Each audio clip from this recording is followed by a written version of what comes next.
good evening to all of you tuning in. Thank you for checking on how things are going. As you can see, I'm dressed down today. I thought I'd try and take at least the afternoon off, and I had a really enjoyable afternoon. It's one of those days where I just went into town and thought, let's see what happens, and I did some reading, I did a little bit of writing, crosswords and Sudokus, and then decided to catch the ferry across the Mersey. And when I got to the other side, this wonderful open deck bus turned up, so I took that up to New Brighton, had a cup of coffee up there, and then caught the train back. And here I am, having been watching a little bit of cricket just now as well. So it's been a very pleasant day. I managed to clear the decks in terms of the things that I was aware I needed to be attending to, and I will have to go down to London on Saturday for some provincial council business. And with Andy already tied up with a Corsio afternoon, Father Jim Case is coming to our rescue, so he has happily agreed to celebrate the evening Mass at St Mary's, and hopefully the trains will be running okay and get me back from London in time for Sunday. But nevertheless, as I mentioned at the Masses last weekend, Father Andrew suggested that as a community that we treat August as a kind of staycation. Obviously, many of the confreres can't be going away on holiday, so we're taking life a little bit easier and trying to enjoy one another's company accordingly. And it's working very well, so thank you to Father Andrew for that bright suggestion. One or two lovely things have happened recently. If I could just say this, two sixth formers, they're going into the upper sixth next year, came to see me this week, simply saying, it was a lovely email, just came to the house, could we have a chat? We want to deepen our faith. Isn't that just magnificent? Sometimes we think that young people are not focused, not interested in the whole religious scene, and yet here we are with that wonderful experience in Lourdes, which I talked about. I mentioned the 350 young people. I did mention them dressed in yellow, but I was reminded, of course, that there's a whole group also dressed in blue, so forgive me for forgetting that. The hospitality group are dressed in blue, and they too provided marvellous service to the assisted pilgrims, those who needed looking after.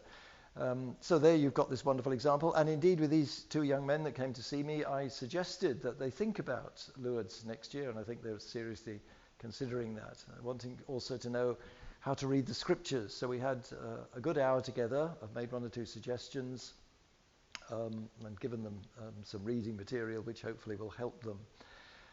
So there's something to thank God for. There's so many things to thank the Lord for, but I find all these things very heartening. And the number of times people meet me in the street and just say hello.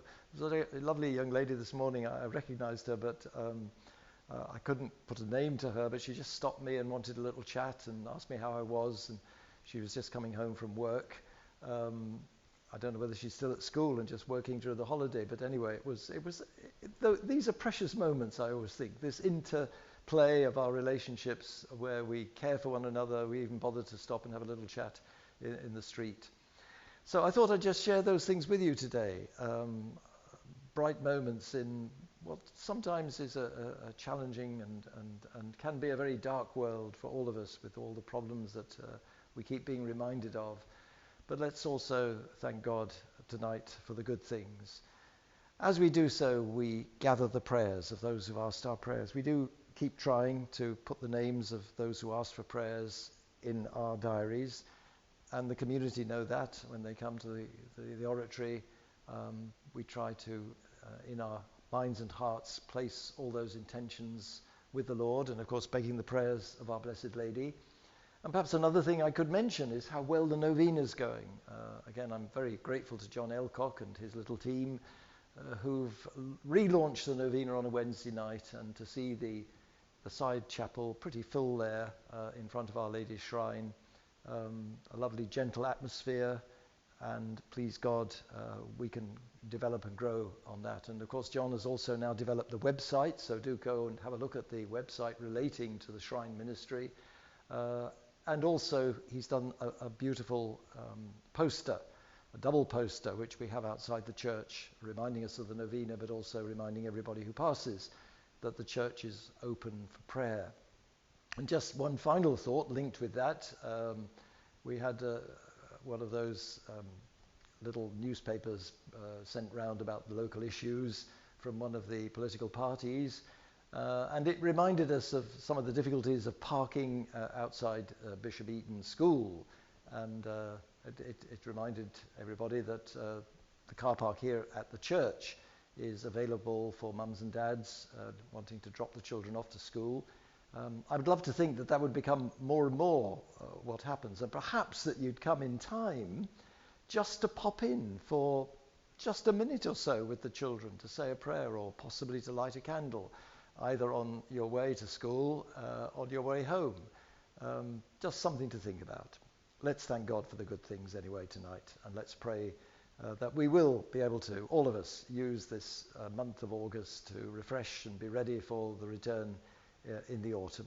Heavenly Father, we ask you to bless us, bless our 2 parishes, bless our schools. Help us to refresh ourselves during this summer period. And even though the weather, although it was magnificent today, hasn't been all that brilliant, nevertheless, Lord, help us to make the best of it all. We beg the prayers of our Blessed Lady for all the intentions that we place before the altar, and for all those who've asked our prayers. Reach out, bless our homes and families, Lord, and fill us again with that peace which only you can give, in the name of the Father, and of the Son, and of the Holy Spirit. Amen. Good night, and God bless you all.